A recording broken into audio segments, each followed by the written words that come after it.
வணக்கம். இந்த குரூப்பில் கொஞ்ச நேரத்துக்கு முன்னாடி ஒரு நேர்காணல் பதிவிடப்பட்டிருந்தது. அந்த பதிவு தவறான தகவல்னு திரு தனஞ்சயன் சொன்னதா அ உடனே நீக்கியிருக்கீங்க.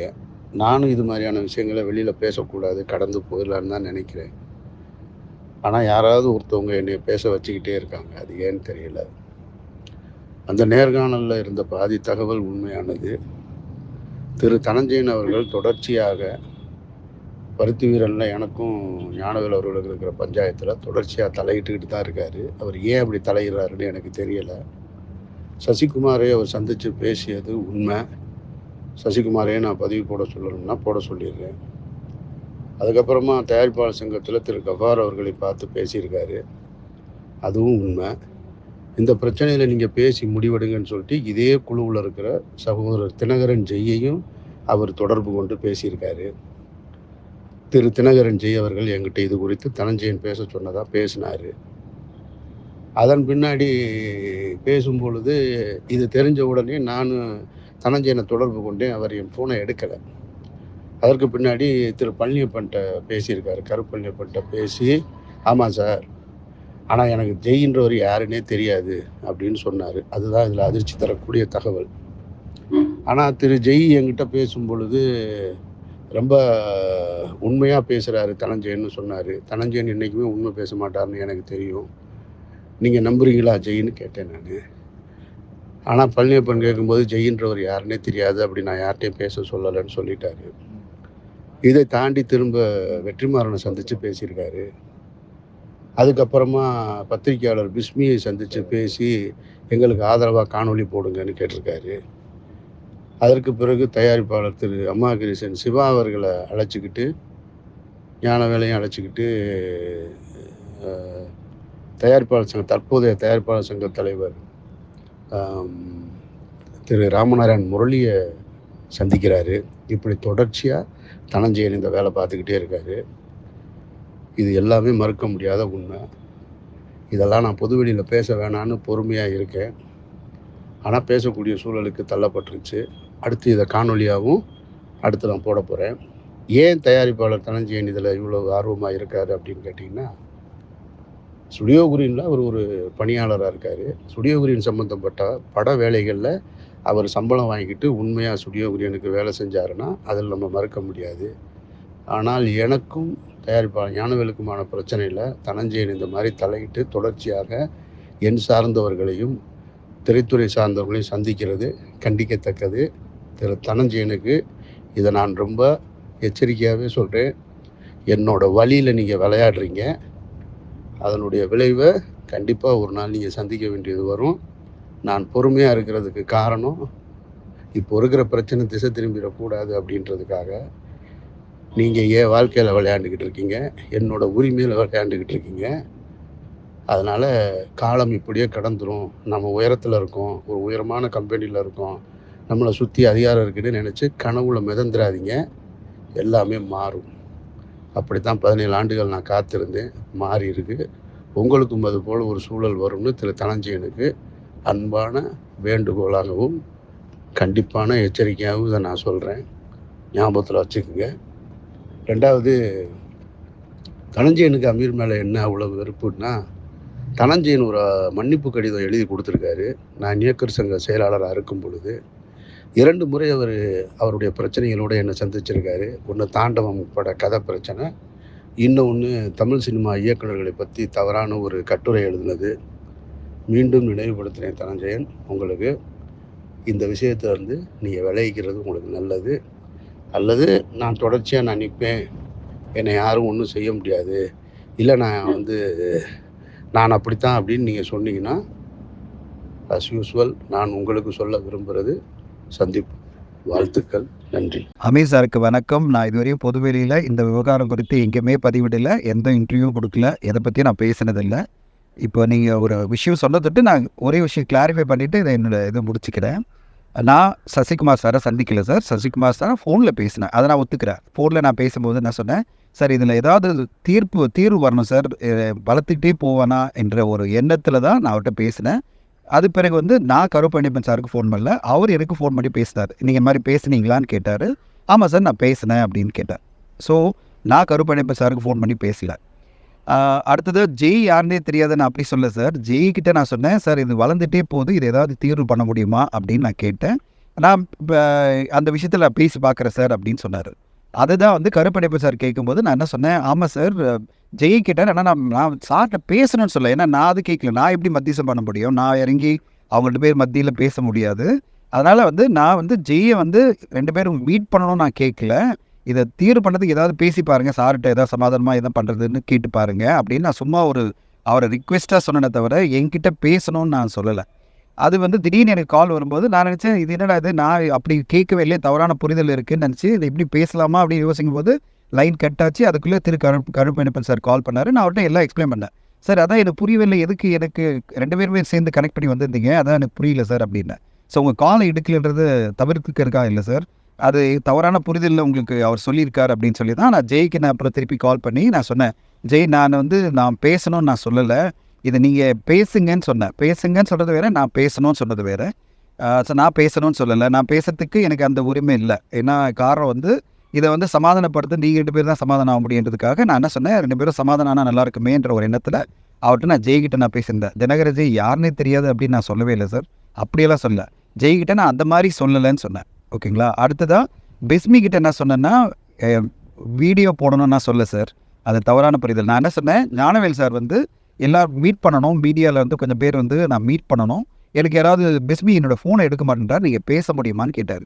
சரி சார் நான் பேசுகிறேன், நீங்கள் வந்து பேசணும்னு சொல்கிறீங்கன்னு சொல்கிறேன் அப்படின்னு. அவ்வளோதானே தவிர அவருக்கு ஆதரவாக, ஞானவேல் சாருக்கு ஆதரவாக வீடியோ போடணும்னு சொல்லிட்டு பிஸ்மி கிட்ட நான் சொன்னதும் இல்லை. அந்த மாதிரி பிஸ்மி அவர்களும் உங்ககிட்ட சொல்லியிருக்க மாட்டார், நீங்களும் அதை வந்து அந்த மாதிரி சொல்லியிருப்பாரு நான் ஒத்துக்கப்பேன் நம்புகிறேன். ஏன்னா அந்த மாதிரி நான் கேட்கல. நான் கேட்டது ஒன்றே ஒன்று தான், நீங்கள் வந்து ஞானவேல் சார் உங்களை மீட் பண்ணணுன்றாரு, மீட் பண்ண முடியுமான்னு கேட்டேன். அவர் என்ன சொன்னார், இல்லை சார் எனக்கும் அவருக்கும் கொஞ்சம் ஒரு இஷ்யூ இருக்குது, நான் மீட் பண்ண முடியாது சார் அப்படின்னாரு. ஓகே ஃபைன், நான் சொல்லிடுறேங்க அப்படின்னு சொன்னேன். அவ்வளோதான் நடந்தது. நான் வந்து பிஸ்மி சார்கிட்ட வந்து நீங்கள் வந்து கண்டிப்பாக ஒரு வீடியோ போடணும், ஆதரவாக பண்ணணும் அப்படின்னு நான் சொல்லலை சார்.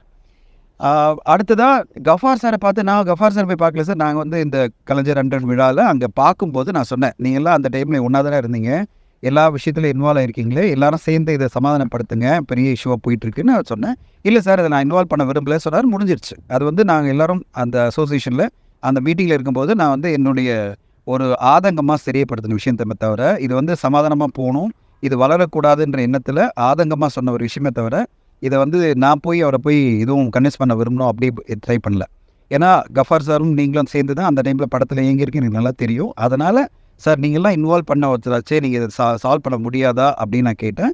அவர் சில கருத்துக்கள் வந்து ஞானவேல் சாரை பற்றி சொன்னார். சரி ஓகே சார் அப்போ நான் விட்டுருங்க அப்படின்னு சொல்லிட்டு நான் விட்டுட்டேன். ஸோ தெரிஞ்சுக்கிறதுக்காக, அதாவது நீங்கள் பண்ண முடியாதா, எல்லாம் இன்வால்வ் ஆன நீங்கள்லாம் ஏன் சால்வ் பண்ண முடியாது ஒன்றா சேர்ந்து அப்படின்னு சொல்லிட்டு. ஸோ இப்போது இந்த மேட்டரில் ஃபர்தராக வந்து நான் வந்து நீங்கள் உங்கள் பேரில் தனிப்பட்ட ஊரில் காழ்ப்புணர்ச்சி நீங்கள் நினச்சிங்கன்னா நானே மறந்துட்டேன் சார். அந்த மாதிரி எந்த எண்ணமும் எனக்கு இல்லை, அந்த மாதிரி காழ்ப்புணர்ச்சி இல்லை. உங்கள் பேரில் எதிர பேசணும் அப்படின்ற எண்ணமும் இல்லை, அதுக்காக இயங்கணுன்ற எண்ணமும் எனக்கு இல்லை. அதனால தான் நான் எந்த ஒரு இன்டர்வியூ நான் கொடுக்கல. என்னை வந்து கேட்கும்போது நான் சொன்னேன், எனக்கு சம்மந்தம் இல்லாத மேட்ரு, நான் பேச போகிறது இல்லை. ஸோ பின்புலத்தில் நம்ம ஏன் பேசுகிறோம் அப்படின்னா, சார் இது சமாதானமாக போயிடக்கூடாதா, தீர்வு வந்துடக்கூடாதா என்ற ஆதங்கத்தில் மட்டும்தானே தவிர, மற்றபடி வந்து இதை நிறுத்தணும் இல்லை வந்து இதை வளர்க்கணும் இல்லைன்னு. ஏன்னா இது ஸ்டுடியோகிரி நிறுவனத்துக்கும் சரி, உங்களுக்கும் சரி, யாருக்கும் சரி, இது வந்து வளரக்கூடாதுன்றதுக்காக தான் நான் போயிட்டு ஒரு நல்ல எண்ணத்தில் தான் நான் போய் பேசினேன் தவிர, மற்றபடி உங்களை பாதிக்கணும்னோ இல்லை யாரை பாதிக்கணும்னு இல்லை. ஞானவேல் சார்கிட்ட நான் திருப்பி சொல்லிகிட்டே இருக்கிறதுனா 2 பேரும் ஏதாவது இதில் வந்து தீர்வு வரணும் அப்படின்னு தான் சொல்லிட்டு இருந்தேன். ஸோ இதில் வந்து எந்த விஷயமும் தெரியாமல் சுபேர் அவர்கள் வந்து ஏதோ உங்கள் பேரில் தனிப்பட்ட காழ்ப்புணர்ச்சியில் போய் நான் வந்து இதை வந்து தடை பண்ணேன் அப்படின்னு சொன்ன ஒரு பொய்யான தகவல்னால தான் நான் சொன்னேன். இது வந்து ஜெய்கிட்ட சொன்னேன், இந்த மாதிரி ஒரு பொய்யான தகவலை ஷேர் பண்ணியிருக்காருங்க, அப்படியெல்லாம் எதுவுமே இல்லை. நாங்கள்லாம் வந்து இதை சால்வ் பண்ண தான் ட்ரை பண்ணோம், ஆனால் அது நெக்ஸ்ட் லெவல் போக மாட்டேங்குது, ஏன்னா நிறைய விஷயங்கள் அதில் இருக்குது அப்படின்னு நான் சொன்னேன். அவங்க வந்து ஒரு முடிவு எடுத்திருக்காங்க போல இருக்குது, நீங்கள் வந்து பார்த்துங்க சார் அப்படின்னு நான் அவங்ககிட்ட சொல்லியாச்சு. அதோட ஞானவேல் சார் என்ன சொன்னால், நான் பார்த்துக்கிறேன், நீங்கள் வந்து இது பேட்டர் சொல்லிட்டீங்க, அதோட விட்டுருங்க அப்படின்னு சொல்லியாச்சு. இதை வந்து சுபேர் அவர்கள் வந்து மாற்றி பேசும்போது ஏதோ நான் வந்து இதில் வன்மத்தோடு இதை வந்து பண்ணுறேன் அப்படின்றது ரொம்ப தவறாக இருக்குது அப்படின்னு நான் ஜெய்கிட்ட நான் எக்ஸ்பிளைன் பண்ணேன். அவர் வந்து புரியாமல் இந்த மாதிரிலாம் சொல்லிட்டு இருக்காருங்க, அதையும் வந்து பொது வழியில் பரப்பிட்டு இருக்காரு. அவருக்கு நான் என்னால் வந்து சுபேர்கிட்டே டேரெக்டாக பேசியிருக்க முடியும், இது வேண்டாம், ஏன்னா தவறான தகவல் போயிட்டுருக்கு, ஏன்னா நான் அந்த எண்ணத்தில் போயிட்டு இதை சொல்லவும் இல்லை, நான் உங்கள் பேரில் எந்த தனிப்பட்ட முறையில் எண்ணத்துலையும் நான் பண்ணலை. ஸோ எந்த ஒரு அதெல்லாம் நான் எதுவுமே நீங்கள் அந்த டைமில் செக்ரட்டரியாக இருந்தீங்க அதனால் நீங்கள் பண்ணீங்கன்ற இதுவே என் மனசில் இல்லை. அது வந்து ஒரு இஷ்யூ வந்தது, அதை வந்து தீர்வு பண்ணணும்னு வரும்போது நான் வந்து நேராக அதை தீர்வு பண்ணிவிட்டு அந்த நேரில் நான் லெட்டரும் கொடுத்துட்டு வந்தாச்சு, முடிஞ்சிடுச்சு. அடுத்ததான் இதில் நீங்கள் வந்து எந்த விதத்துலையும் எனக்கு எதிராக தாண்டவம் கேஸில் வந்து நீங்கள் எனக்கு எதிராக எந்த விதத்துலையும் நீங்கள் பண்ணவே இல்லை.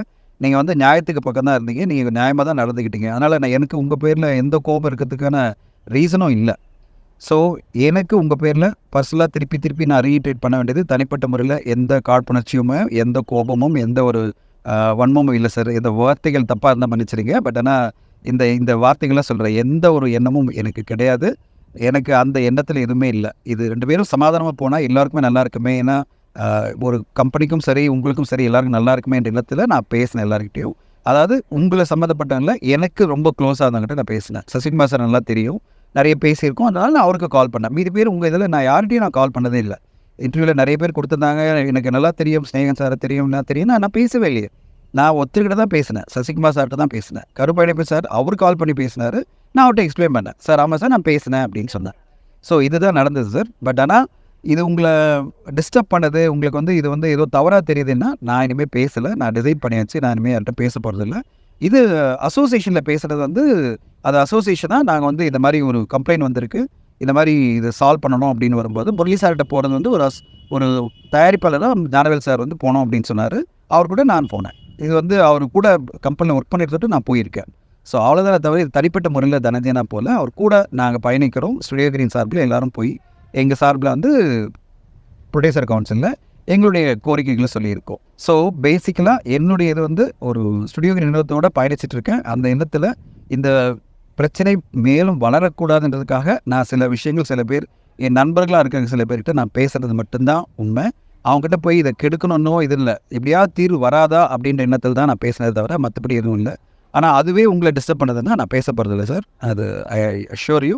நான் வந்து அதோட என்னுடைய வேலையை நான் முடிச்சுக்கிட்டேன்னு நினைக்கிறேன். இதுவரை போகிறோம், நான் பேச வேண்டியதில் நினச்சி டிசைட் பண்ணிட்டேன். நான் எதுக்கு பேசணும், அது உங்களுக்கு வந்து தவறான ஒரு புரிதல் ஏன் உருவாக்கணும் அப்படின்னு சொல்லிட்டு நானும் வந்து விலகிட்டு நான் அவட்ட வேலையை பார்க்க போகிறேன். ஸோ எனக்கு இனிமேல் இதில் இன்வால்வ் பண்ண விரும்பலை சார். அதனால் நான் இன்வால்வ் பண்ணவும் மாட்டேன், நான் பேசவும் போகிறதில்ல. அதனால் நீ கேன் பி ரெஸ்ட் அஷ்யூர்ட். என்னை பற்றி பொய்யான தகவல் வரும்போது நான் கிளாரிஃபை பண்ணுறதுக்காக நான் ஜெயகிட்ட சொன்னேன், இது மாதிரி பொய்யான தகவல்னால் அதில் சொல்லியிருக்காங்க, நான் அமீர் சார் மேலே இருக்கிற வன்மத்தில் எதுவும் சொல்லலைப்பா, அதனால் வந்து போய் பேசலை. ஆனால் இது வந்து இப்படியெல்லாம் சொல்கிறாங்க, அது பொய்யான தகவலாக வருது அப்படின்னு சொன்ன உடனே அவர் சரி சார் அப்படி பொய்யானதுன்னா நான் டெலீட் பண்ணுறேன்னு சொன்னார். மற்றபடி வேறு எந்த இன்னும் இல்லை சார். Thank you so much. நீங்கள் சொன்னதை நான் எடுத்துக்கிட்டேன், வார்னிங்காகவும் எடுத்துக்கிறேன், எதாவது சொல்கிறது அன்பான எச்சரிக்கையாகவும் எடுத்துக்கிறேன். நான் வந்து என்னுடைய வேலையை பார்த்துட்டு போகிறேன் சார். எனக்கு இதில் இந்த பிரச்சனை சால்வ் ஆகணுன்ற ஒரு நல்ல எண்ணத்தை தவிர வேறு எந்த எண்ணமும் கிடையாது. இதை உங்களுக்கு மீண்டும் மீண்டும் உறுதியாக தெரிவித்திருக்கு. Thank you sir. என்னுடைய தனஞ்சயன் இருக்கார் பாருங்க, தனஞ்சயன் மாதிரி ஆட்கள்லாம் வந்து வேலைக்கு போகும்போது மூளை இதயம் 2ஐயும் கழட்டி வச்சுட்டு போகிறவங்க. ஏன்னா ஏதாவது ஒன்று இருந்துச்சுன்னா உண்மை பேச சொல்லும்னு. இவர் தனஞ்சயன் எங்கிட்ட தான் ஃபோனில் நேரடியாக கஃபார் சாருக்கு நீங்கள் பேசுனீங்களாமே, நம்ம 2 பேரும் ஃபோன் பண்ணவருக்கு கான்ஃபரன்ஸ் காலை போட்டு அவர் ஃபோனை எடுக்காத உடனே எனக்கு லைனுக்கு வந்தது. அவர் ட்ரை பண்ணுறேன்னு சொன்னார். நான் அதுக்குள்ளே நான் போட்டுட்டேன், எடுத்தார். இதில் நீங்கள் நான் பண்ணலை, அவர் பண்ணார், இதில் யார் பண்ணால் என்ன, நம்ம 2 பேரும் பண்ணால் அவர் எடுக்கலை.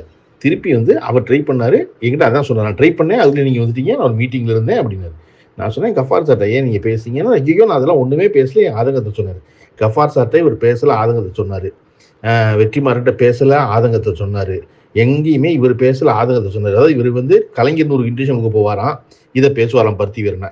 வேற ஒரு இன்டர்வியூஷனுக்கு போவாராம், பருத்தி வீரனை பேசுவாராம். வேற இடத்த வழியில் பார்ப்பாராம், பருத்தி வீரனை பேசுவாராம். தினகரன் ஜெய் வந்து அவர் ரொம்ப தெரிஞ்சவராம், ஆனால் பருத்தி வீரனை பற்றி மட்டும்தான் பேசுவாராம்.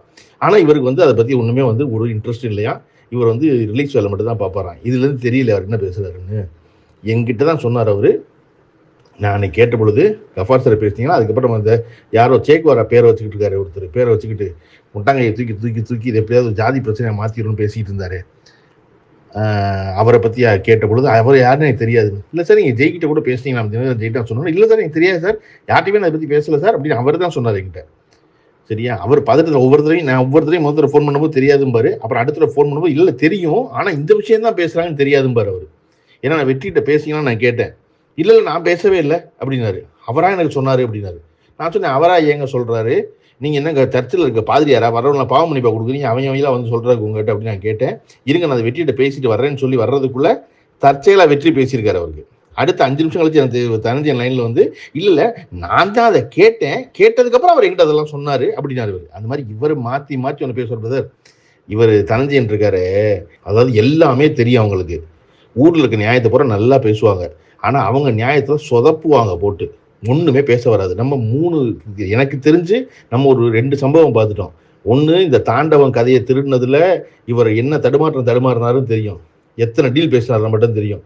அதை ஒன்றுமே நடத்த விடாமல் எவ்வளோ உழப்பலாம் தெரியாது, ஒழுங்காக முடிஞ்சிருக்கும். அது கடைசியில் வந்து அந்த டேரக்டருக்கு ஏழ்விக்கு கெட்ட பேர் ஆகி அந்த பையனுக்கு மனம் போகாமல் எல்லாத்துக்கும் காரணமாக இருந்தது நடுவில் இவர்தும் அந்த பையன் ஒருத்தன். அது ஒன்று பார்த்தோம். அதுக்கப்புறம் இந்த கலாட்டா.comல போய் ஒரு கட்டுரை எழுதி அதை டைம்ஸ் ஆஃப் இந்தியா பத்திரிக்கை எடுத்து போட்டு அப்புறம் திருப்பி நம்ம சொன்ன உடனே சொதனை வந்து நடந்து வந்து கை நடுங்க நின்று மன்னிப்பு கேட்டு போனார் இவர். ஆமாம் நான் எழுதுனேன், இதுதான் இன்னைக்கு இருக்க சினிமாவின் நிலவரம் அப்படின்லாம் ஒருத்தர் சொல்லணும். ஒருத்தர் கருத்தை, அதாவது எழுதுறது என்பது ஒரு பெரிய வேலை. ஒரு சிந்தனை தோணி அந்த சிந்தனையை மனசுக்குள்ள அசை போட்டு அதை பேப்பரில் இறக்கி அதை நம்ம ஒரு தடவை படித்து பார்த்து அதுக்கப்புறம் அது அச்சுக்கு போகுது. இத்தனை தடவை எழுதும்போது சிந்திக்காத சிந்தனை உடனே மன்னிப்பு கேட்கறது மட்டும் உடனே வந்துடுவீங்க. அந்த மாதிரி இவரெல்லாம் வந்து ஊர் நியாயத்தை நல்லா பேசுவாங்க. சரி உங்கள் கதையை பேசுங்கன்னு அதை பேச வராது. இவர் சும்மா கிட்ட தடுமாறிக்கிட்டு முதலாளிக்கு தான் நல்லது செய்யறாரு நினச்சிக்கிட்டு கேடு செய்கிறாரு. எனக்கு பெரிய ஆச்சரியம், இவரை ஒன்று ஒரு பயில்வான்னு நம்பி எல்லாரும் பேசிகிட்டு இருக்காங்க பாருங்க, எப்படி பல்க் அடிக்கிறாரு பாருங்க. இல்லை சார் நான் விட்டுருங்க சார், எனக்கு ஒன்றும் தெரியாது சார், நான் போகிறேன் சார், ஊரை விட்டே போகிறேன் சார், எனக்கு சார் அதெல்லாம் தேவை அப்படின்னு. இனிமே தனஞ்சயன் மாதிரி ஆள்கிட்ட பேசுறதுக்காகவே எல்லாத்தையும் நம்ம வந்து ரெக்கார்ட் பண்ணி தான் வச்சுக்கணும் இனிமே. எப்பா இந்த பிறகு பேசிங்கப்பா நீங்க, உங்களுக்கு சொல்றேன்ப்பா அப்படின்னு வந்து எடுத்து தான் காட்டணும். நான் ஒன்றும் சரி சார் அவர் வந்து அதுல உச்சக்கட்ட காமெடியே. அவர் முதலாளி சொன்னாராம் பிஸ்மி வந்து நான் ஃபோன் பண்ணால் எடுக்க மாட்டேங்கிறாருன்னு, அதனால வந்து இவர் லைன் போட சொன்னாங்களாம். இவர் பேசினாராம், நான் சொல்கிறேன் அமீர் ஃபோன் பண்ணாரு நீங்கள் எடுக்கலை, அதனால தான் நான் ஃபோன் பண்ணேன். அதோட அவர் வந்து ஒரு அப்பாயின்மெண்ட் கேட்க சொன்னாராம் அவரை சந்திக்கணும்னு, அதனால இவர் கேட்டாராம். நீங்கள் கடைசியில் அந்த ஆஃபீஸில் டெலிஃபோன் ஆப்ரேட்டர் அவரு. ஐயோ இவர் ஜெய்யி பாருங்க, இவருக்காக வந்து மூச்சை கொடுத்துக்கிட்டு இருக்கா அவளை பாருங்க. தினகரன் ஜெயிட்டு சொல்லணும், பிரதர் நீங்கள் என்ன பிரதர் இவ்வளோ பத்திரிக்கை எல்லாம் பார்க்குறீங்க, இவ்வளோ பேர் சந்திச்சிருக்கீங்க, என்ன மனுஷங்க உங்களுக்கு தெரியலையான்னு. தனஞ்சயன் வாழ்நாள் பூரா வந்து எப்பொழுதுமே பொய் சொல்லுவார், சொன்னால் வருத்தப்படுவார், உண்மை பேச மாட்டார். அவர் எப்பொழுதுமே உண்மை பேச மாட்டார். அவர் எங்கிட்டாவது ஒரு பக்கமாக ஒரு ஆளாகி நானும் சடங்காயிட்டேன்னு சொல்ல ஆசைப்படுவார். அவர் கடைசியில் அவர் சடங்காக போகிறதே கிடையாது.